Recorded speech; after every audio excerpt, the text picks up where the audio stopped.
नमस्कार welcome back to my mini blog. सकाळू आगे पुओ सुना पिला भलिया काम सरला परे तार देह भल नथिबारु टिके लेट रे ताको स्कूल रेडी करी नै गली।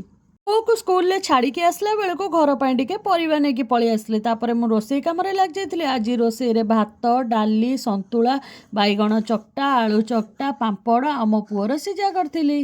रोसई काम सारी पुओ को स्कूल आनी के खुए देथिले। तापरे ताको मेडिसिन खुए टिके सुए देथिली।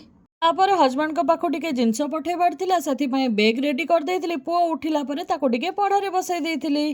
तापरे माँ पुओ दीटा बेले रेडी होगी गलु थेरापी क्लास। पुओ को थेरापी क्लास रे छाड़ देकी मु टिके बसन जाइथिली। बस रे जिनस चढ़े देकी पुओ को नेकी आम घरे छाड़ देकी मु घर को पळी आस्थिली। घरे आसे गछरे टिके पानी दे दे काम थिला काम सा देकी घरे पहुंचला बेलको पुओ फ्रेश होकी रेडी हो जाइथिला डांस क्लास जिबा पई।